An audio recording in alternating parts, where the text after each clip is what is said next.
జమ్ము ఏది అయినా ట్రై చెయ్యి ఆచి చికెన్ మసాలా. ఆచి చికెన్ మసాలా.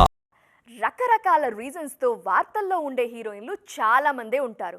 నేను ఎవరికీ దగ్గర కాను, ఒకవేళ అయితే వాళ్ళు నాకు చాలా సన్నిహితులు, అలాంటి వారి దగ్గరే ఓపెన్ అవుతాను అనే కేటగిరీ కూడా ఇంకోటి ఉంటుంది.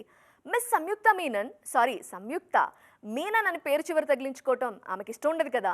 అందుకే మిస్ సంయుక్త ఈ విషయం గురించి ఏమంటున్నారో లెట్స్ హ్యావ్ ఎ లుక్.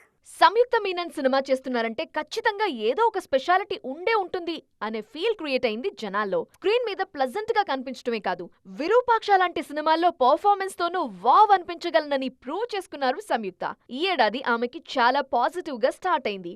నారీ నారీ నడుమ మురారి సినిమాలో ఆమె చేసిన క్యారెక్టర్ కి ది బెస్ట్ రెస్పాన్స్ వచ్చింది. మెచ్యూర్డ్ గా కనిపించారంటూ అప్లాజ్ అందుకున్నారు మిస్ మీనన్. ఇప్పుడు మన సినిమాలతో పాటు నార్త్ లోనూ బిజీ అయ్యే ప్రయత్నాల్లో ఉన్నారు. ఈ సందర్భంలోనే ఆమెకు నచ్చిన కోస్టార్ గురించి మనసులోని మాటల్ని షేర్ చేసుకున్నారు. తాను ఇప్పటిదాకా ఎంతో మంది హీరోలతో కలిసి నటించానని, వారిలో మళ్లీ వర్క్ చేయాలనుకుంటున్న వారిలో ధనుష్ ఫస్ట్ ప్లేస్ లో ఉంటారని చెప్పారు సంయుక్త. కెమెరా ముందు నిల్చున్నప్పుడు తన 100% ఇవ్వటం అంటే ఏంటో ధనుష్ కి చాలా బాగా తెలుసన్నారు. ది బెస్ట్ పర్ఫార్మర్ అయినా సెట్ లో ఎక్కువగా మాట్లాడరని, ఆయన యాటిట్యూడ్ కూడా తనకి చాలా ఇష్టమని తెలిపారు సంయు. సార్తో మ్యాజిక్ చేసిన ఈ జంట మళ్ళీ ఎప్పుడు సందడి చేస్తుందో చూడ్డానికి జనాలు కూడా వెయిటింగ్.